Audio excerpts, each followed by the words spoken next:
¿Obedecer a Dios o al Papa? ¿Acaso dejó de ser lo mismo?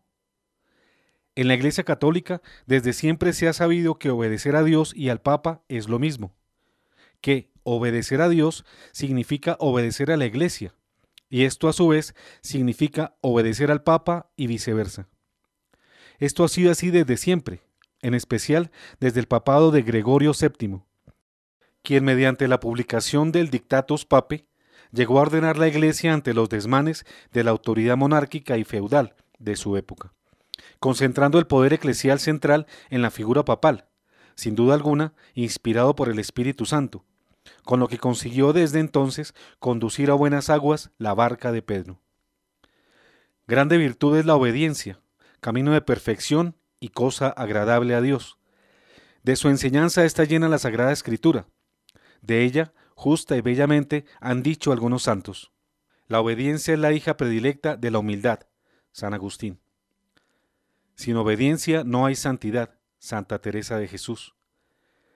Nadie es verdaderamente humilde si no está sometido a toda criatura y primeramente y por encima de todo a la Santa Iglesia nuestra Madre, San Francisco de Asís. Hay que obedecer hasta el límite de la moral, San Alfonso María Ligorio. Obedeced más a los que enseñan que a los que mandan, San Agustín. En estos tiempos de confusión, de herejía y apostasía generalizada, manifiestas incluso desde la misma jerarquía de nuestra Iglesia, tiempo del imperio del espíritu modernista que pretende acomodar la palabra de Dios al mundo y congraciarse con él, para no contravenirlo, con el fin de no inquietar ni molestar a nadie con la verdad liberadora del Evangelio. Para seguir en la búsqueda del cumplimiento de la voluntad de Dios, cuál es y debe ser el propósito de todo bautizado, se hace necesario saber con claridad hasta dónde estamos obligados a obedecer a quienes nos guían. Con un sentimiento generalizado, que nace del sentir del pueblo, surge hoy un gran desconcierto, al ver con asombro que algunos de nuestros pastores pretenden conducir su rebaño de almas por terrenos inhóspitos y por profundos precipicios, escabrosas sendas empinadas y resbaladizas que a ningún buen destino llegará. Esto por medio de la negación temeraria de los dogmas o verdades de nuestra fe, por la modernización de la Iglesia mediante actualizaciones o ayornamientos de las normas morales y éticas, fundadas en los 10 mandamientos y en las enseñanzas de Dios a través de su palabra, por medio también de la imposición de un nuevo orden humano contrario al orden establecido por Dios, doctrinas humanas que quieren imponerse sobre las divinas. Hoy el pueblo de Dios quiere reconocer en la voz de sus guías a la voz del pastor, pero no siempre puede hacerlo, porque las ovejas reconocen la voz del legítimo pastor. Así lo enseñó el Señor en Juan 10, 14 y 27. Yo soy el buen pastor, conozco a mis ovejas, y mis ovejas me conocen a mí. Mis ovejas escuchan mi voz, yo las conozco, y ellas me siguen.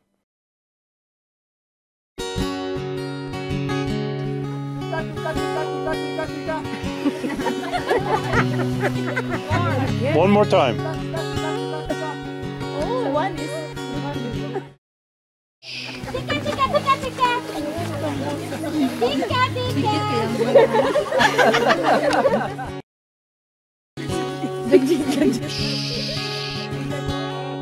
Tika, tika, tika.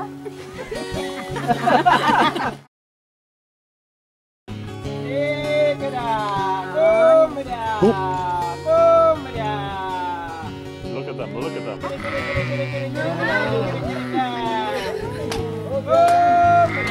That's amazing. Isn't that amazing? They are coming. Oh my God. Woo! Oh my God. I can't believe this. Oh my God. These two white boys. Oh my God. This is amazing. One more. You scared them. Yeah, Eunice made him go away. Oh my God. Was that cool or what? Oh my God. You will never have the same again. Oh my God.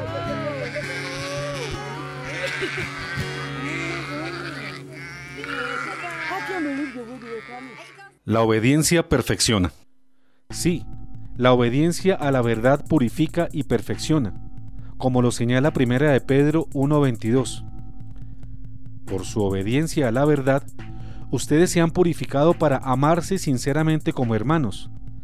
Ámense constantemente los unos a los otros con un corazón puro. Pero, ¿cómo hacer que la obediencia sea un acto lícito y meritorio, y no envilecedor y cómplice de los obligados a ella?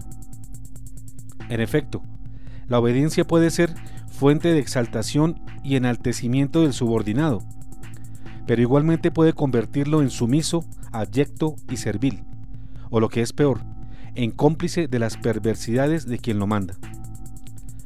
La obediencia en la iglesia también puede compararse con lo que sucede en un ejército bien disciplinado, donde el acatamiento de todos a las órdenes de los superiores es condición necesaria para la victoria, pues la indisciplina sería catastrófica y conduciría a la derrota y no al triunfo.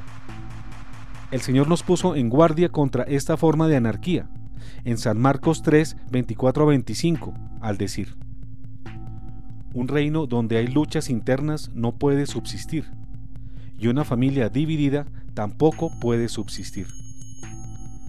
Por eso es importante evitar la rebelión barata contra los jerarcas. El Señor también advirtió en Lucas 10:16: el que los escucha a ustedes, me escucha a mí. El que los rechaza a ustedes, me rechaza a mí. Y el que me rechaza, rechaza a aquel que me envió. En su iglesia, Dios invistió a determinadas personas con la prerrogativa excelsa de la autoridad sobre otros. Así con Pedro sobre los obispos y estos sobre los presbíteros. Obviamente, esa autoridad está destinada para servir a los demás y procurar el bien común, y debe ejercitarse con arreglo a los mandamientos de la ley de Dios y a su palabra consignada tanto en la Biblia como en la tradición. Por tal razón, un superior no puede ordenar jamás algo intrínsecamente inmoral, es decir, contrario a los mandamientos, pero tampoco puede mandar nada contra la fe de la propia iglesia. Así pues, el jerarca no puede ordenar ni el pecado ni la herejía. Se preguntará: ¿al superior inmoral o corrupto hay que obedecer? Depende. Si no manda algo contrario a la ley de Dios o a la fe, se le debe obediencia, pero no si ordena algo pecaminoso. El que obedece mal, yerra. Cuando los que nos mandan pierden la vergüenza, los que obedecen pierden el respeto. Georg Christoph Lichtenberg. Ahora bien, si el superior es hereje, ¿hay que obedecerle? Con mucha frecuencia oímos decir que el que obedece no yerra, pero esto no siempre es así. Eso depende, porque si se obedece a quien ha de llevarnos al error, no siempre podremos culparlo a él de esto, ya que teniendo voluntad y entendimiento, las dos potencias del alma dadas por Dios a todo hombre, es obligación usarlas para no caer en errores. Peor aún, cuando a sabiendas de que no debe obedecerse, al acatar incurrimos en una grave falta. Esto sucede muchas veces por pretender evadir la responsabilidad de saber y conocer acerca de aquellas cosas que nos permitirían tomar una correcta decisión, que así irresponsablemente es endosada a otro. Los que obedecen sin discernir lo que deben obedecer caen en pasiva inercia sin percatarse si lo mandado es bueno o es malo, si es conforme a la ley de Dios o en contravía de ella. Los que no disciernen lo que se les manda son como los tibios que el Señor vomita. Por eso, porque eres tibio, te vomitaré de mi boca. Apocalipsis 3:16. Porque en el fondo dejan que el superior haga el mal y ellos mismos no pueden menos que hacerse cómplices del error de sus jerarcas. Ellos son unos irresponsables que dan curso a la silenciosa complicidad del viví y dejá vivir, o lo que equivale a la divisa de la injusticia social del dejar hacer, dejar pasar. Es bien cierto que, en principio, lo que manda el superior es legítimo, y tiene la presunción de ser bueno y necesario al bien común, y por tanto se impone su acatamiento. De lo contrario reinaría la indisciplina y la anarquía, y sería un gran error. Pero el subordinado tiene la obligación de discernir siempre el mandato, sobre todo si de modo manifiesto y obvio quebranta las normas morales o contradice las verdades de la fe. En estos últimos casos cesa la obligación de obedecer al jerarca. Sin embargo, hay que observar bien que debe tratarse de un mandato cuya perversidad sea manifiesta y obvia, es decir, que su perversidad no ofrezca duda alguna y sea clara a primera vista. Empero, si las circunstancias lo permiten, cuando la claridad no sea tan manifiesta y persistan las dudas justificadas, se debe dar una obediencia condicional, en espera de que una ulterior y prudente investigación, es decir, un correcto discernimiento, muestre la verdad para actuar en consecuencia. La obediencia y la objeción de conciencia. Un documento reciente de la Sagrada Congregación para los Institutos de Vida Consagrada, titulado Al servicio de la autoridad y la obediencia, del 2008, dirigido a los religiosos, pero que bien puede aplicarse a la obediencia que los laicos también debemos a la Iglesia, dice: puede ocurrir que el consagrado se vea obligado a declarar respecto a las normas o los propios superiores: hay que obedecer a Dios antes que los hombres, según se señala en Hechos 5:29. Sí, responde el documento, esto puede ocurrir en razón de la objeción de conciencia a la que toda persona se obliga y tiene derecho. Y paso seguido, el documento hace estas recomendaciones. La persona consagrada deberá reflexionar con calma antes de concluir que la voluntad de Dios la expresa, más que el mandato recibido, lo que ella siente en su interior, es decir, su conciencia. También dice el documento: afirmar que lo que cuenta es la voz de Dios y no las mediaciones, esto es, la autoridad humana, y rechazar estas o aceptarlas solo a conveniencia, puede quitar significado al voto de obediencia y vaciar la propia vida de una de sus características esenciales. La objeción de conciencia, tratada puntualmente en la encíclica Evangelium Textificatio por el Papa Pablo VI, en el numeral 28 da respuesta al cuestionamiento inicial al decir: por consiguiente, a excepción de una orden que fuese manifiestamente contraria a las leyes de Dios o a las constituciones del instituto, o que implicase un mal grave y cierto, en cuyo caso la obligación de obedecer desaparece, las decisiones del superior se refieren a un campo donde la valoración del bien mejor puede variar según los puntos de vista. Pablo VI, en esta encíclica de 1971, enseña con claridad que la obligación de obedecer desaparece cuando la orden o el mandato impartidos son contrarios a la ley de Dios o implican un mal grave. En la Declaración Dignitatis Humanae sobre la libertad religiosa de 1965, también firmada por Pablo VI, en el artículo 2 se dice: esta libertad consiste en que todos los hombres han de estar inmunes de coacción, tanto por parte de individuos como de grupos sociales y de cualquier potestad humana, y esto de tal manera que, en materia religiosa, ni se obligue a nadie a obrar contra su conciencia, ni se le impida que actúe conforme a ella, en privado y en público, solo o asociado con otros, dentro de los límites debidos. La resistencia es legítima. ¿Se puede resistir a la autoridad errada? En la correcta observancia de los preceptos divinos, frente al error y la mentira, no solo existe la posibilidad de hacerlo, es un imperativo, ya que de lo contrario seríamos cómplices del error y del pecado así manifiesto. San Pablo en Romanos 16, 17-19 así lo enseña. Les ruego, hermanos, que se cuiden de los que provocan disensiones y escándalos, contrariamente a la enseñanza que ustedes han recibido. Eviten su trato, porque ellos no sirven a nuestro Señor Jesucristo, sino a su propio interés, seduciendo a los simples con palabras suaves y aduladoras. En todas partes se conoce la obediencia de ustedes, y esto me alegra, pero quiero que sean hábiles para el bien y sencillos para el mal. A diferencia del superior que no vive éticamente, al que niega verdades de la fe no hay que obedecer en nada, porque automáticamente ha perdido toda la autoridad que tenía. Es la diferencia entre obedecer a un jerarca inmoral o a un superior que ha caído en herejía y apostasía. En este último caso, el superior deja de ser tal y se extingue su derecho de mandar como también el deber de obedecerle. Porque el Código de Derecho Canónico, o sea, el sistema jurídico de la Iglesia, en el canon 194 señala: queda de derecho propio removido del oficio eclesiástico quien ha perdido el estado clerical, quien se ha apartado públicamente de la fe católica o de la comunión de la Iglesia. Y el canon 1364 dice: el apóstata de la fe, el hereje o el cismático incurren en excomunión late sentencia, quedando firme lo prescrito en el canon 194, 1 y 2.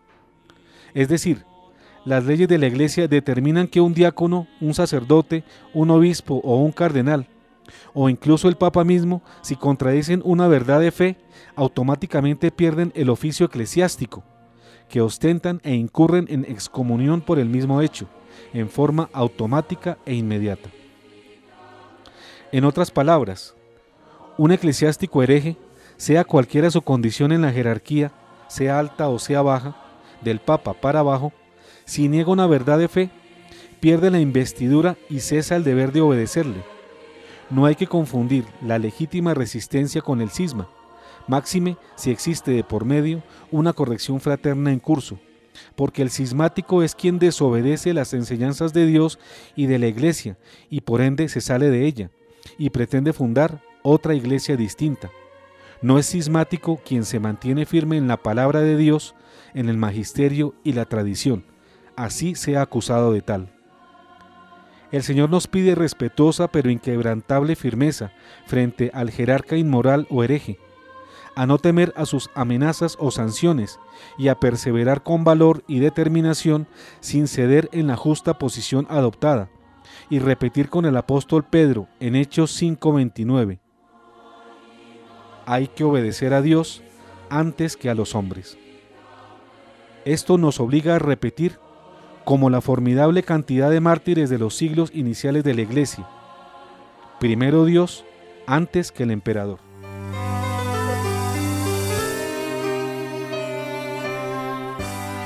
Un café con Galat.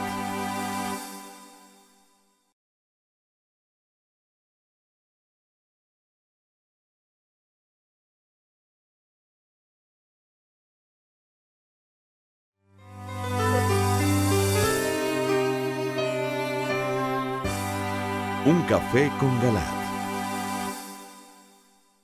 Obedecer a Dios o al Papa. La obediencia al Papa y San Roberto Belarmino.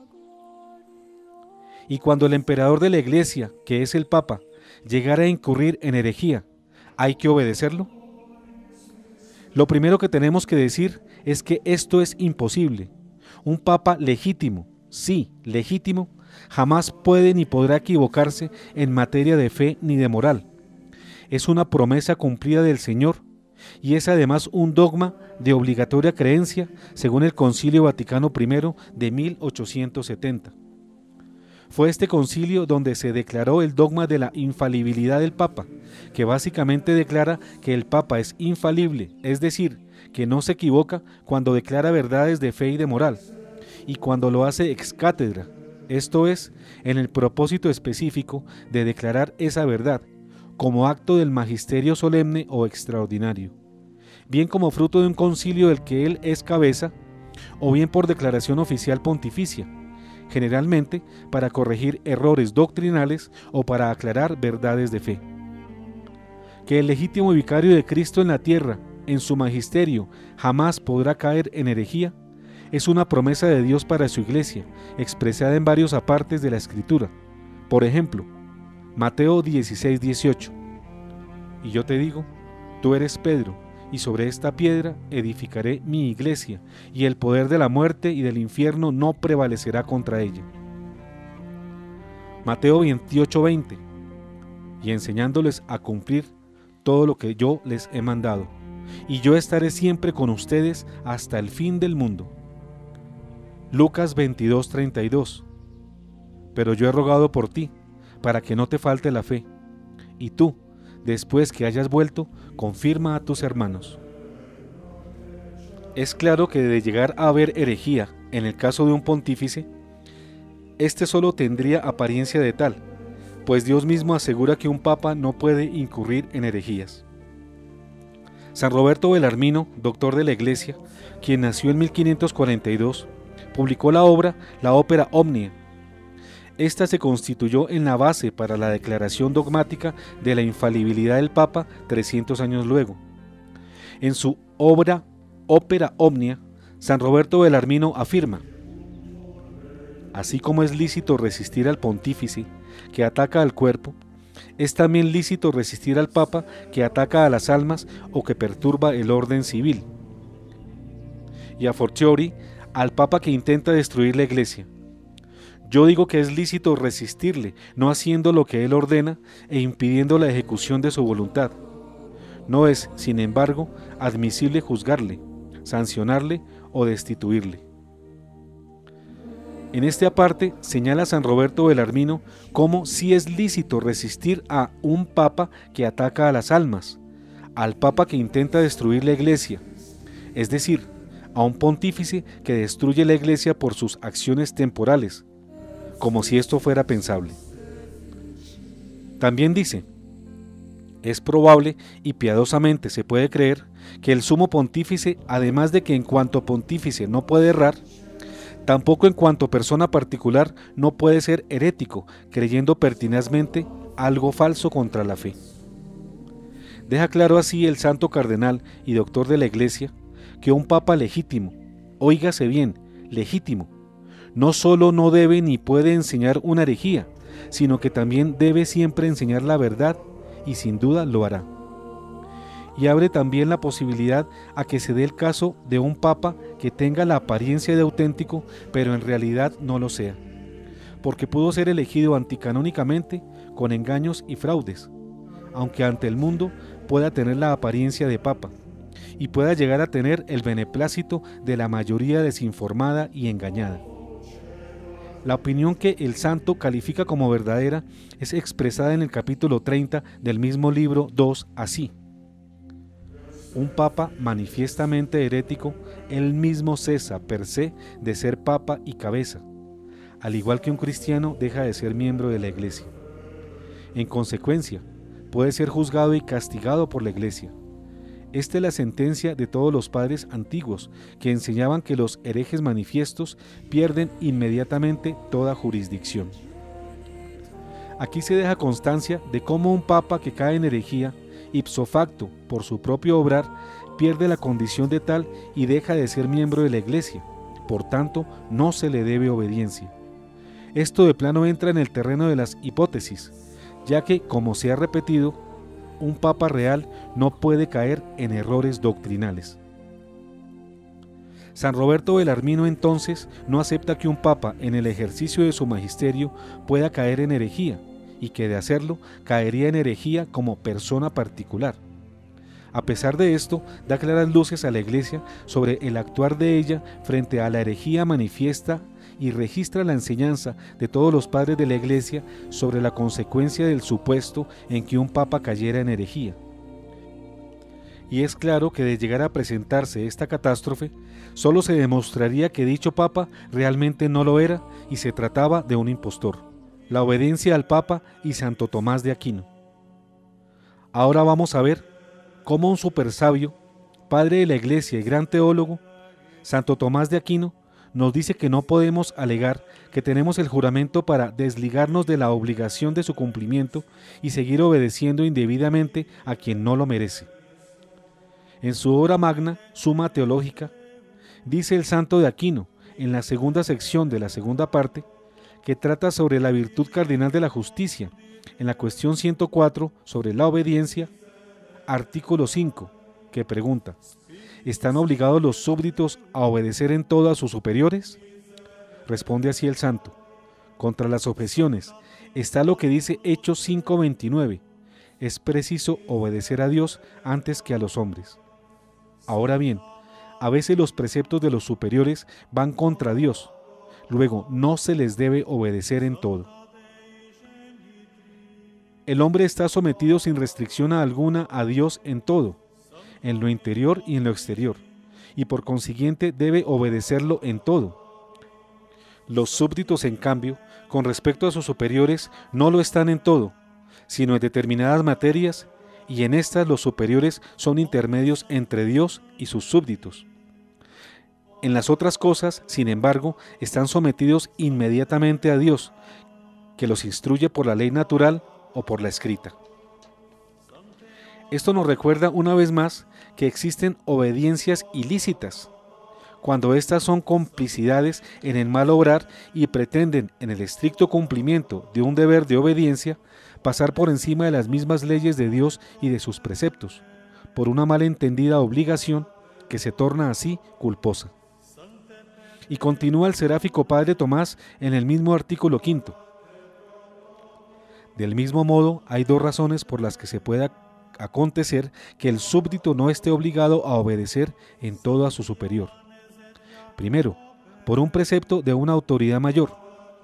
Así, comentando aquel texto de Romanos 13:2, quien resiste a la autoridad atrae sobre sí la condenación, dice la glosa: si algo te manda el procurador, ¿deberás cumplirlo si va en contra del procónsul? Más aún, si el procónsul manda una cosa y el emperador otra, ¿puede haber alguna duda en no hacer caso de aquel y servir a éste? Luego, si el emperador manda una cosa y Dios otra, se debe obedecer a éste y no hacer caso de aquel. Segundo, el inferior no está obligado a obedecer al superior si le manda algo en lo que el súbdito no depende de él. Y, en efecto, dice Séneca, se equivoca el que cree que la servidumbre afecta al hombre entero. Su parte más noble está exenta. Los cuerpos están sometidos y entregados como esclavos a sus dueños, pero el alma es dueña de sí misma. Por consiguiente, en lo que se refiere a los actos interiores de la voluntad, el hombre no está obligado a obedecer a los hombres, sino solo a Dios. Es decir, aclaramos nosotros, la primera razón habla de obedecer a Dios antes que al emperador, cuando la orden del jerarca humano es contraria a la de Dios. Y la segunda da cuenta de la imposibilidad de obedecer al superior, cuando el inferior descubre que la orden impartida va en contra de su propia conciencia y pretende superar la potestad de su alma, de la cual es dueño solamente él mismo y Dios, su creador. La obediencia al Papa y San Alfonso María Ligorio. Sobre las enseñanzas de San Roberto Belarmino, otro gran santo, San Alfonso María de Ligorio, en su libro La verdad de la fe, dijo: que algunos papas hayan caído en herejía, algunos han tratado de probarlo, pero no lo han probado, ni nunca lo probarán. Nosotros vamos a probar claramente lo contrario en el capítulo 10. Pero además, si Dios permitiese que un papa fuese hereje notorio y contumaz, éste dejaría de ser papa y la sede quedaría vacante. Mas si fuera hereje oculto y no propusiese a la iglesia ningún dogma falso, entonces no causaría ningún daño a la iglesia. Pero nosotros tenemos que presumir con justicia, como dice el cardenal Belarmino, que Dios no permitiría jamás que ningún pontífice romano, ni siquiera como doctor u hombre privado, llegue a ser hereje notorio, ni siquiera oculto. El punto clave a distinguir es que ningún papa que sea verdadero papa puede cometer herejía, como sí puede incurrir en ella quien tiene la apariencia de papa, pero realmente no lo es. La infalibilidad del Papa y Benedicto XVI. Así como un presidente no está por encima de la constitución de su país, sino a su servicio, el sumo pontífice no está tampoco por encima de la Biblia ni de la tradición de la Iglesia, y a éstas ha de someterse y obedecer. Vamos a ver, en abundancia de razones, lo que nos dice con autoridad el sabio y obediente Papa Benedicto XVI, sobre cómo los poderes del Papa no son ilimitados. En su libro La sal de la tierra, capítulo 7, llamado El dogma de la infalibilidad, Joseph Ratzinger afirma: este dogma no significa que todo lo que diga el Papa sea infalible. Significa exactamente que en el cristianismo, en la fe católica en todo caso, hay una última instancia para tomar decisiones. Significa que el Papa tiene autoridad para decidir, con carácter vinculante, en las cuestiones esenciales, y que nosotros, en definitiva, podemos tener la certeza de que la herencia de Cristo se ha interpretado correctamente. Continúa el Papa Benedicto XVI. El Papa, lógicamente, también está sujeto a ciertas condiciones que a él le obligan en grado sumo, para garantizar que no se trata de una decisión suya, de su conciencia subjetiva, sino que se ha tomado conforme a la conciencia de la tradición. El obispo de Roma, que, naturalmente, debe oír a toda la Iglesia en su conjunto y no crear una nueva fe, tiene una función que está en la línea de la promesa petrina. Después se formuló de una forma inteligible y de hecho fue definitiva a partir del año 1870. Sobre el mismo tema de la infalibilidad papal y sobre el obrar del Espíritu Santo, en una asombrosa declaración sobre el primado de Pedro, publicada en el portal abc.es a comienzos de 2013, el cardenal Ratzinger afirmó en 1997 a la televisión alemana respecto a lo sucedido a lo largo de la historia de los 264 sucesores de Pedro que hay muchos papas que el Espíritu Santo probablemente no habría nombrado. También dijo en aquella ocasión sobre el obrar del Espíritu Santo en un cónclave: yo no diría que el Espíritu Santo elige al Papa, pues no es que tome el control de la situación, sino que actúa como un buen maestro, que deja mucho espacio, mucha libertad, sin abandonarnos. Amarrados por un juramento de obediencia. Oímos con frecuencia obispos y sacerdotes bien intencionados que nos dicen: somos conscientes de que jerarquías superiores enseñan cosas contra la fe o la moral, pero nosotros tenemos un juramento que nos obliga a la obediencia a esas jerarquías. ¿Qué podemos hacer? En principio se debe decir que hay que ser fiel a ese voto o juramento, y debe cumplirse. Pero hay circunstancias de excepción, como lo acabamos de ver, y nos lo expresan las Sagradas Escrituras, el derecho canónico y el mismo magisterio de la Iglesia. Precisamente en un programa anterior, de fecha 6 de marzo de 2012, en este Café con Galat, llamado Amarrados por un juramento de obediencia, cuando Benedicto XVI no había presentado aún su renuncia, tratamos este tema. Vamos a repetir algunos de sus apartes que hoy, 4 años luego, tienen mayor vigencia. Primero, ¿qué es la obediencia? La obediencia es una virtud. ¿Y qué es virtud? Una fuerza del Espíritu. Sí.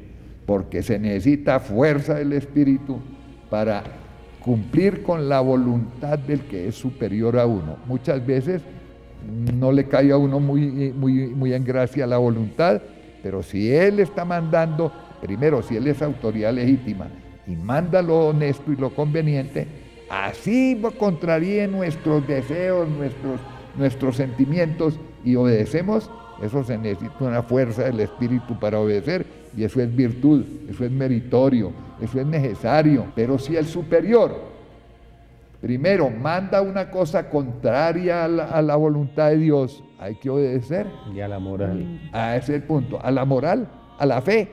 Si manda algo contra la fe, los dogmas establecidos, hay que obedecerlo. Si manda algo contra la moral, contra los mandamientos, hay que obedecerlo. Si manda algo contra María Santísima, hay que obedecerlo. Resulta que los sacerdotes están ligados a sus obispos, los sacerdotes diocesanos, mediante un juramento de obediencia a ellos. Eso está bien. Ojo que no discutimos eso. Eso está bien y eso es necesario, entre otras cosas, para mantener la disciplina y mantener el orden jerárquico. A su turno, los señores obispos están ligados por un juramento de obediencia al Papa.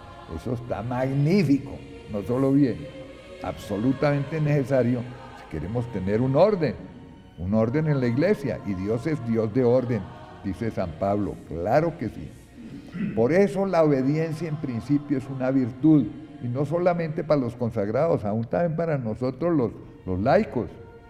La obediencia es una virtud siempre y cuando se cumplan dos requisitos. Primero, que el que mande tenga autoridad y autoridad legítima. Segundo, que el que mande, el que lo mandado esté de conformidad con la voluntad de Dios. Son los dos requisitos absolutos. Y por eso, desobedecer, pues es un pecado bastante grave que puede multiplicar los pecados de la gente. Miren bien que estamos elogiando la obediencia. Pero ojo, pero la obediencia tiene límites.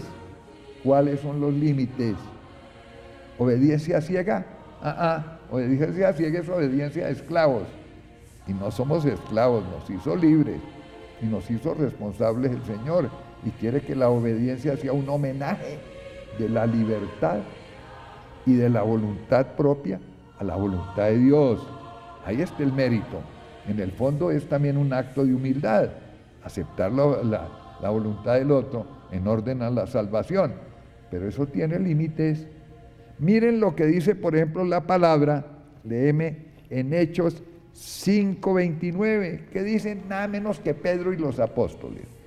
Hay que obedecer a Dios antes que a los hombres.